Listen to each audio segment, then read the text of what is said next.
C'était la première séance. Des observations au long cours. On a tout de suite planté le décor pour que les élèves sachent où ils en sont au niveau de leur équipe. Et moi, le ratio d'efficacité collective, je vous montrerai tout à l'heure. Je vais l'expliquer avec l'efficacité collective sur la progression, passer d'une cible à l'autre, et puis je vais l'additionner à l'efficacité au tir. Rien de nouveau par rapport à ce que vous avez entendu tout à l'heure. Donc par rapport à ça, je vous montrerai un petit peu plus en détail, parce que je voudrais revenir sur ce schéma-là. Donc la démarche, elle tourne autour de l'efficacité collective. Je vais partir de ça pour y revenir ensuite, et j'espère que les élèves y reviennent plus fort, après être passés par l'augmentation de leur efficacité individuelle, et puis ça nécessitera, à mon sens, forcément un jeu en lecture pour pouvoir relever des indicateurs dans le jeu, être capable de discriminer des informations, donc être capable de développer une activité adaptative pour que le joueur, en fonction de la reconnaissance de ces indices prélevés dans le jeu, soit capable de pouvoir décider avec tout ça de la meilleure action à effectuer dans l'objectif commun qui est de gagner le match. Voilà. Donc augmenter l'efficacité collective pour gagner le match, c'est faire des choix. Tout le temps, être enseignant, c'est une affaire de choix. La forme de pratique, je vous en ai parlé, c'est le Hand à 4. D'accord. Et puis, je vous ai parlé assez rapidement tout à l'heure de mon projet de jouer en équipe, bien sûr, mais de jouer en club. Alors moi, je joue en club, et puis j'ai choisi les meilleurs clubs, tant qu'à faire, parce que c'est des clubs qui parlent aux élèves. Donc je sais plus où on en est exactement, je crois que Saint-Raphaël est passé devant Nantes, ou quelque chose comme ça, mais ça doit être à peu près ça le trio de tête. Non, je suis dedans, merci. Donc on a Montpellier, on a Nantes et on a Paris. Donc les élèves, là, effectivement, vont appartenir à un de ces clubs-là. Dans ces trois clubs-là, j'ai une équipe 1 qui est la meilleure équipe, et une équipe 2 qui sera l'équipe qui sera un petit peu plus éloignée des attendus de fin de cycle que nous demandent les programmes. Et par rapport à ça, on va de manière systématique proposer dans chacune des séances proposer un tournoi triangulaire. Là, j'ai donc 3 terrains, je vous ai dit tout à l'heure, pour pouvoir travailler. Quand je vais jouer, je vais avoir besoin uniquement de 2 terrains, parce que j'aurai de manière automatique 2 équipes qui jouent pendant qu'une va arbitrer et va observer. Donc si on prend, là on est sur le terrain, a priori c'est les équipes 1 qui s'affrontent. Là j'ai Paris qui joue contre Nantes. Les 2 arbitres seront un élève de l'équipe 1 de Montpellier, un élève de l'équipe 2 du HBC Nantes, et puis à l'observation, je vais avoir un élève de Montpellier et un élève de Nantes. Par rapport à ça, il faut qu'impérativement, les joueurs du club, quand ils ne jouent pas, puissent observer avec des indicateurs très précis, on va en parler, pour pouvoir, dans ces temps de concertation, mais en tous les cas, faire état des observations et essayer d'expliquer à leurs partenaires de club, qui ne sont pas forcément leurs partenaires de jeu, comment on peut encore continuer à progresser pour que le club soit meilleur. J'ai un intérêt personnel en tant qu'élève de ce club-là ou joueur de ce club-là à faire en sorte que l'autre équipe de mon club soit pertinente, gagne tous ses matchs, puisque tout à l'heure quand je vais vous reparler de l'évaluation, je vais y revenir là, voilà. Et dans mon efficacité collective, vous allez comprendre en fait le nombre de tirs, la progression, elle permet, je vais l'évaluer avec un ratio entre le nombre de tirs sur le nombre de possessions de balles. Par rapport à ça, j'ai un pourcentage qui va me donner un certain nombre de points, d'accord, par rapport à cette efficacité collective. L'efficacité collective, je l'englobe moi jusqu'à 8 points, et ça sera autant que l'efficacité individuelle. D'accord? Donc je reviens, il faut que les élèves ou les joueurs de l'équipe 2 soient pertinents dans l'observation et dans la restitution des informations qu'ils vont prélever pour les joueurs de l'équipe 1 du même club, parce que dans ma note, ils vont être évalués sur le nombre de matchs gagnés par club, pas par équipe. Donc il faut que les partenaires de mon club, qui ne sont pas forcément dans la même équipe que moi, et encore, ça peut parfois jouer si on a des élèves qui progressent, d'autres qui stagnent, voire qui régressent en avançant dans le cycle, on peut avoir quelques maillons, quelques élèves au milieu de l'équipe 1 et de l'équipe 2 qui vont effectivement pouvoir changer de niveau, parce que l'idée c'est bien de faire en sorte que chacun puisse progresser, on a dit, viser le plus haut niveau de compétence. Donc oui, j'ai tout intérêt à être un bon observateur pour que mes partenaires de club puissent progresser. Donc par rapport à ça, sur la progression, j'y reviens, je vais évaluer dans l'efficacité du gain de terrain, être capable de gagner du terrain, d'aller d'une cible à l'autre, et puis je vous l'ai dit tout à l'heure, ça s'appréciera au regard du nombre de tirs sur le nombre de possessions de balles. Alors, une observation outillée, moi je vais m'appuyer prioritairement sur les outils numériques. Ça me permet de faire le lien avec ce que j'ai pu lire dans les programmes, où effectivement l'impact numérique est non négligeable dans la publication des derniers programmes, et puis permettre à nos élèves de comprendre concrètement un indicateur qui en fait est un critère de réalisation dans le jeu, et là il va être amené à l'observer. S'il est capable de l'observer correctement, ça veut dire qu'il l'a appliqué au bon endroit au bon moment. Je vais toujours avoir un élève qui a bien compris l'activité, qui en général est un spécialiste, et puis je vérifie sur sa tablette à lui, ça va me servir d'étalon pour voir si effectivement le reste des observateurs est bien dans les clous.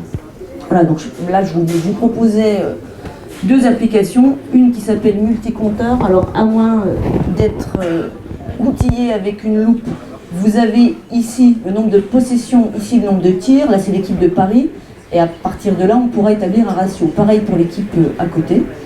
Donc ça peut être un premier outil.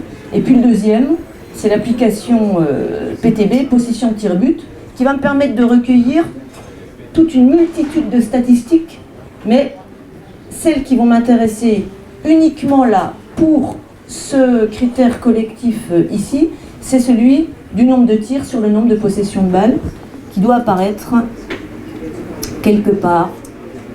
J'ai pas les yeux, ah, il est là, voilà, il est là, d'accord? Vivre ensemble, être capable d'observer de manière pertinente pour que le joueur de mon club devienne le meilleur possible. Après, l'efficacité collective, elle s'évalue par rapport au nombre de buts sur le nombre de tirs seuls. Alors, je vais préciser ce que j'entends par tir seul. Le tir seul, je combine en fait le fait de dire qu'on tire en zone favorable de marque, seul, c'est-à-dire sans défenseur entre le gardien de but et moi, à la zone, alors moi elle est de 4 mètres à 4 mètres 50, 5 mètres, je vais la faire évoluer en fonction du niveau de mes élèves, et par rapport à ça, donc le tir seul c'est, on a dit zone favorable de marque et position favorable de marque. La position c'est qu'il n'y a pas de défenseur devant moi, donc a priori ce sera bien plus simple de marquer un but dans ce cas de figure-là. Donc j'associe ces deux éléments-là et j'appelle ça, j'en détiens pas la maternité, c'est Bruno Cremonesi avec lequel j'ai beaucoup travaillé jusque-là, qui identifie le tir seul de cette manière-là, et je trouve ça tout à fait pertinent, donc je le reprends à mon compte aujourd'hui et depuis déjà un petit peu de temps. Donc après, pareil, on reprend les mêmes outils pour pouvoir observer, puis avec ces observations-là, on organisera un temps de concertation pour la restitution des informations et on travaillera de la même manière. Ensuite, dans ma démarche pour augmenter l'efficacité collective pour gagner, si je veux que mes élèves arrivent à faire des choix en toute connaissance de cause, il va falloir que j'arrive à faire en sorte de les aider à discriminer les informations. C'est compliqué, on ne sait pas quoi regarder quand on est joueur, on ne sait pas quoi regarder quand on est observateur, quand on n'est pas spécialiste d'une activité. Donc c'est à nous, enseignants, d'arriver à lister des indicateurs. Alors, moi je vais être claire là-dessus, mes critères de réalisation sont mes critères d'observation. Ça veut dire que quand je suis acteur, quand je suis joueur dans la situation, on me donne des critères de réalisation où c'est à moi de les découvrir. D'ailleurs on va le voir dans une situation, parce que je veux qu'il soit capable de s'adapter à la situation. Donc on donne ces critères de réalisation-là. Il faudra donc observer ces mêmes critères de réalisation qui deviennent des indicateurs d'observation. Et en travaillant sur ce fil-là, sur ce continuum-là, on sait ce qu'on observe, et si j'ai encore pas joué, je sais ce que je vais aussi avoir à faire quand je vais passer sur le terrain, et réciproquement. Donc la situation pour augmenter l'efficacité individuelle, alors je vais vous ramener une diapo juste pour vous montrer l'histoire des couleurs, de l'amener l'élève à faire des choix, décider et les savoir, puisque c'est exactement cette diapo-là, sauf que cette fois, je vais rentrer, rater, dans, je l'ai perdu, là voilà, dans la manière dont je vais proposer mes situations. Donc je veux absolument que dans chacune des situations, on puisse développer l'activité adaptative. Donc des passes à l'arrêt face à face, j'en ferai jamais. J'en ai fait, hein, mais j'en ai fait des conneries. Et puis l'expérience fait qu'on se rend compte que ces passes-là n'existent pas dans le jeu. Du tout. Et qu'à partir de là, ça sert à rien. Et faire des passes par deux, en étant orienté face au but, ne serait-ce qu'avec un défenseur en poursuite pour commencer, mais qui va donner une pression, parce qu'effectivement, il faut arriver vite, parce qu'il y a le défenseur qui arrive derrière. Déjà là, on ne travaille pas la passe de la même manière. D'accord? Et je suis déjà dans une activité adaptative. Mais il faut arrêter de faire des... Enfin, quand je dis faut arrêter, je ne veux surtout pas donner de leçons, parce que je suis passée par là. Je suis très honnête, je suis passée par là. J'ai fait ça. Et c'est vraiment pas de cette manière-là que j'ai aidé mes élèves et mes joueurs à pouvoir progresser. Voilà, on apprend de ses erreurs, hein, on le disait tout à l'heure, j'en suis vraiment consciente. Donc développer une activité adaptative dans le jeu, donc, pour amener l'élève à faire des choix. Vous vous rappelez que la couleur orange, tout à l'heure, si vous en rappelez pas, je vais vous aider, c'était mes savoirs, et par rapport à ça, c'est être capable, puisque je reconnais dans le jeu, je suis capable de discriminer des informations, ce que vont me proposer mes adversaires au moment où je suis porteur de balle, là, qu'est-ce que je peux faire, qu'est-ce que l'activité va me proposer, qu'est-ce que mes partenaires vont m'offrir comme solution pour pouvoir continuer à la balle, de circuler, d'accéder à la cible adverse et de pouvoir marquer le but et d'augmenter notre ratio d'efficacité collective. Et on a dit que ça ne pouvait pas fonctionner sans un savoir mobiliser ses propres ressources en fonction des possibles. Qu'est-ce que je sais faire? Qu'est-ce que je suis capable de faire? D'accord? Si, tout à l'heure, je vais vous prendre un exemple là dans le jeu. On va y aller tout de suite d'ailleurs. Dans une illustration, où ce qui m'intéresse, c'est d'identifier, c'est pas ce que je vais dire à mes élèves, mais moi, quand je me projette dans mon cycle, je voudrais que mes élèves arrivent à identifier l'état du couloir de jeu direct pour faire progresser la balle et accéder à la cible. Le couloir de jeu direct, c'est vraiment l'endroit, c'est une ligne, hein, c'est la manière la plus directe d'accéder à la cible. Et à partir de là, il y a du monde ou il n'y a pas de monde dans ce couloir de jeu direct. Est-ce qu'il n'y a personne, donc je vais pouvoir y aller seul, en dribblant? Quels sont les possibles que m'offre l'activité pour pouvoir y aller? On l'a dit tout à l'heure, hein, j'ai le droit de courir. Oui, j'ai le droit de courir, j'ai le droit à 3 appuis, ça permet de courir. Il ne faut surtout pas, à mon avis, leur dire qu'ils ont le droit de marcher, enfin de faire jusqu'à 3 appuis. Quand je leur expliquais qu'ils avaient le droit de faire 3 pas, je les voyais faire 3 pas de géant à l'arrêt, voilà, ou presque, je crois que tout le monde voit ce dont je veux parler, et il n'y avait plus de vitesse, il ne se passait plus rien. Le fait de pouvoir leur dire, tu as le droit, tu as le pouvoir de courir. Règle commune, hein, on a dit, la liberté c'est une affaire commune. À partir de là, la règle c'est, tu as le droit jusqu'à 3 appuis. Au 4e, la balle va à l'adversaire. Donc j'ai le droit de courir, j'ai le droit d'utiliser 3 secondes, j'ai le droit de dribbler. Et puis si je reviens à mon histoire de ressources, hein, parce que je suis partie de là pour arriver à ma situation, si je sais ce que je suis capable de faire, ça veut dire, est-ce que je suis capable, par exemple, d'utiliser le dribble de débordement? Ou pas? C'est du domaine de mes ressources à moi. Les ressources, si on regarde le dictionnaire, c'est le moyen dont je dispose pour arriver à mes fins. Et par rapport à ça, en fonction du niveau du joueur, on n'aura pas toujours la même forme de réponse. À un niveau débutant, dès que le couloir de jeu direct, dès que l'adversaire va se mettre dans mon couloir, là il n'y a personne, on avance, d'accord? Le défenseur arrive dans mon couloir de jeu direct, qu'est-ce que je suis capable de faire? Donc là j'ai identifié ce que faisait mon adversaire, qu'est-ce que je suis capable de faire en prenant des informations sur ce que font mes partenaires. Lui, a priori, il devrait pouvoir m'aider. Son défenseur est en retard, il est en course-poursuite, je devrais pouvoir lui donner la balle. Lui, a priori, il devrait pouvoir m'aider, mais si je clique, on va se rendre compte que le choix a été fait de le donner là. D'accord? Ce joueur-là, si j'étais à un niveau un peu plus élevé, là, il a décidé de donner. Peut-être que sur un niveau d'attendu de fin de cycle 4, fin de 3e peut-être, avec déjà 2 séquences d'enseignement à l'heure actif, on peut imaginer voir l'utilisation du dribble de débordement. Donc là, ça voudrait dire qu'à ce moment-là, je vais être capable de, tout en dribblant, dans mon couloir de jeu direct, de déborder mon défenseur et d'accéder. Mais c'est bien parce que je sais ce que je suis capable de faire, des ressources dont je dispose, que je peux choisir, que je peux décider, en toute connaissance de cause, de l'action effectuée. Je deviens autonome et j'ai toujours en trame de fond que je deviens autonome au service de l'équipe pour augmenter mon ratio d'efficacité collective, d'accord, pour pouvoir viser ce vivre ensemble. Alors là, dans ma situation, je ne vais pas vous raconter tout ce qu'il y a écrit à côté, c'est juste dans ma manière de faire, si je suis effectivement dans une activité adaptative, je vous ai mis là que les critères de réalisation, je ne les donne pas toujours. Là, je serai dans une situation de résolution de problème où je leur demanderai les solutions qu'effectivement ils vont pouvoir trouver, quelles informations ils vont devoir prendre pour savoir ensuite quel choix faire, dans quelles circonstances. Et après, quoi qu'il arrive, il faut que j'y arrive aussi, il faut que je finisse par leur donner.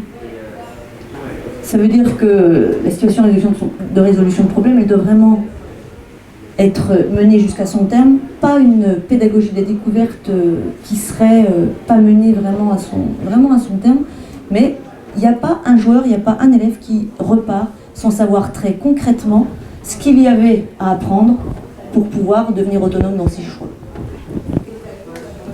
Par rapport à cette situation-là, puisque j'amène l'élève à essayer de repérer comment on fait le bon choix, je vais lui permettre, j'espère lui permettre d'accéder à ceci.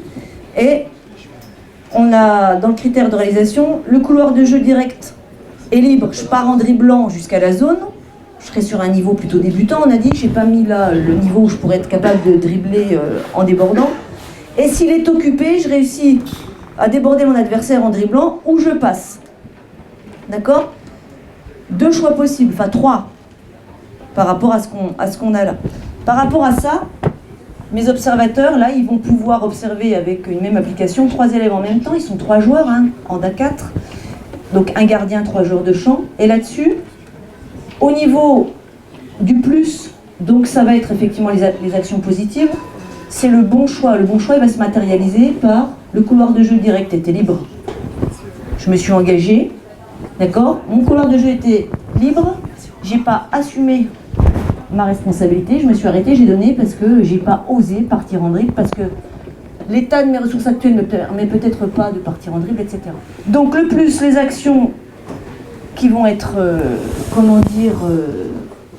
identifiées comme un choix pertinent, et puis je clique sur le moins, ça c'est le tableau, j'ai fait une capture d'écran que je vous ai remise là, je clique sur le moins quand le bon choix, quand il ne s'agit pas de bon choix, quand j'ai fait un mauvais choix, à savoir, je suis partie en dribble, il y a un défenseur devant moi, mais c'est pas grave, je vais tirer. Parce que quoi qu'il arrive, malgré tout ce que la prof a essayé de me dire, moi j'avais décidé que je voulais tirer parce que je veux marquer un but. On ne le voit pas ça dans nos cours? Le jeu individualiste dont on nous parlait tout à l'heure, c'est effectivement un jeu où on a un certain nombre de mauvais choix qui sont faits. Alors, parfois, ou même souvent, parce que les élèves n'ont pas toujours, les joueurs aussi, n'ont pas toujours les armes nécessaires, n'ont pas toujours les ressources nécessaires, le savoir, est-ce que j'ai la connaissance, est-ce que j'ai le savoir-faire pour pouvoir battre mon défenseur. Et puis aussi, j'ai pas été capable de discriminer les informations parce que je ne sais pas concrètement ce que j'avais à identifier. Donc il faut arriver à leur mâcher le travail sur l'identification des informations à prélever. Je pense qu'au niveau de l'activité adaptative, il n'y a que dans ce sens-là qu'on peut arriver à les aider. C'est difficile de jouer au handball, c'est difficile de faire un sport collectif. Alors quand on joue déjà à 4, c'est pas facile. Quand on joue à 6, je vous en parle pas, parce que ça veut dire que je vais multiplier les informations à prendre sur les adversaires, je vais multiplier les informations à prendre sur les partenaires, et je trouve que ce handicap 4, il est vraiment un trait d'union, la situation de jeu, ou l'offre de pratique, je ne sais pas comment la qualifier, qui me fasse vraiment, c'est ça, le trait d'union entre la pratique fédérale et une forme de pratique scolaire. Dans le sens où on y retrouvera exactement, j'ai vu tout à l'heure apparaître, mais vous n'en avez pas parlé, la tranche de vie du handballeur. Je reprends les propos de Maurice Porte, où on doit toujours pouvoir proposer, pour que l'élève vive, ou le joueur, parce qu'il parle de joueur, vive sa tranche de vie de handballeur, lui proposer une activité dans le jeu, une situation d'apprentissage par le jeu qui lui permette de retrouver tous les éléments constitutifs de l'activité handball. Le handicap leur permet ça. On a la présence d'adversaires, on a la présence de partenaires, on a la présence d'une cible à attaquer ou d'une cible à défendre, il y a de la certitude, il faut être capable de s'adapter, de faire des choix. On est dans une tranche de vie de handballeur en vivant le handicap 4. D'accord ? Enfin, en tout cas, moi j'en suis convaincue, je pense que vous l'avez entendu. Et puis je ne suis pas prête de la lâcher, cette activité-là. D'accord ? Parce que je crois vraiment que si on veut arriver à retrouver du crédit dans cette activité-là pour nos élèves, il faut leur donner une activité qui leur soit accessible. Je vais conclure. Donc vivre ensemble, j'étais partie sur le fait que c'était jouer ensemble, avec tout ce que ça, on va dire, engendrait sur jouer avec et jouer contre. Donc je suis partie sur la liberté dans le jeu, et en parlant de valeurs, on ne peut pas parler de valeurs sans parler de les didactiser, donc j'aurai un enseignement pensé en matérialisant, en didactisant cette valeur par une compétence qui pour moi sera l'accès à l'autonomie. J'ai insisté sur la nécessité de faire des choix, de mettre les élèves dans des situations où ils apprendront à s'adapter, ma fameuse activité adaptative. Je souscris ou je m'inscris dans les travaux qui sont menés par la Fédération sur la formation initiale de cette fameuse activité adaptative. Et on partira toujours d'un constat collectif pour gagner, pour progresser individuellement et augmenter ce ratio d'efficacité collective. Si j'étais intervenue pour le milieu fédéral, alors je ne suis pas cadre technique, mais j'ai beaucoup entraîné, j'entraîne encore une équipe mais dans le monde universitaire, pas en fédéral pour le moment. Je crois que je vous aurais à peu près tenu les mêmes propos. C'est-à-dire que je suis éducatrice avant tout. Et je vous dis ça, pas parce que j'ai entendu tout à l'heure l'éducation. Je l'ai écrit là dans mes notes, vous ne les voyez pas vous. Mais je suis éducatrice avant tout. Oui, je suis enseignante. Oui, je suis entraîneur. Mais le lien entre le monde scolaire et le monde fédéral, il est là, c'est l'éducation. Comment je vais aider mes élèves à vivre ensemble ? C'est en participant à leur éducation physique et sportive évidemment. Et par rapport à ça, on a des objectifs qui sont partagés, des objectifs du milieu scolaire et des objectifs du milieu fédéral. Si je vous dis qu'on partage un objectif de féminisation, ça c'est l'objectif fédéral. À l'école, on parle d'égalité filles-garçons. Je m'adresse aux étudiants et aux enseignants. On sait que on a rajouté, et j'ai dit volontairement on. Je suis partie prenante de cette phrase dans le programme et j'en suis fière, d'accord ? Donc on y a rajouté filles et garçons ensemble et à égalité. Ça veut bien dire que le souci de la mixité et de l'égalité au sens général dans la société n'est pas réglé. Donc j'aurai un œil attentif, que je sois entraîneur ou que je sois prof. On a encore un objectif partagé. C'est l'inclusion des personnes atteintes de handicap. Qu'on soit dans l'école ou qu'on soit dans la fédération, quoi qu'il arrive, c'est un souci que nos deux ministères vont partager. Et à partir de là, toujours dans le cadre des championnats du monde, on va avoir, avant un quart de finale, je crois, le dimanche 22 janvier, on va avoir les finales des nationales du hand ensemble. Le hand ensemble, c'est un handball qui... Alors il y a le hand fauteuil et le hand ensemble. C'est un handball qui s'adresse à des personnes atteintes de handicap, hand fauteuil et le hand ensemble. C'est jouer ensemble, valide et non valide. Et par rapport à ça, nous enseignants, on est la plupart enseignants ici, on est tous sensibilisés à ça parce que au départ il fallait construire des instituts spécialisés pour les personnes porteuses de handicap. Ensuite, on nous a demandé de les intégrer. Et depuis 2005, il s'agit de les inclure. Donc on se rend bien compte qu'il y a un continuum qui nous permet de vivre ensemble aussi là-dessus. Et c'est là encore un objectif qu'on partage. Et puis je finirai sur cet objectif-là. Objectif santé, qui doit permettre à chacun de nos élèves, à chacun de nos joueurs, de pouvoir prendre du plaisir avec cette... Enfin, je sais pas comment dire. Si je prends du plaisir, je vais m'investir, je vais revenir. Si je prends du plaisir à l'école, en handball, je vais m'investir davantage que si je n'en prends pas. Ça a donc un objectif sur le fait de me bouger. Okay, c'est un objectif qui appartient aussi au ministère de la Jeunesse et des Sports et de la vie, je ne sais plus, la suite. Aidez-moi les copains. Et de la vie associative. Merci. Et puis, par rapport à ça, on y associera le bien-être. Ces 3 mots-là, vous les retrouverez bien évidemment dans le préambule des programmes de l'éducation physique de 2015, juste en dessous de la finalité, où on nous parle des objectifs éducatifs. Voilà, je ne sais pas quel lien on pourra faire avec le fédéral, mais personnellement, je crois qu'on en a plein.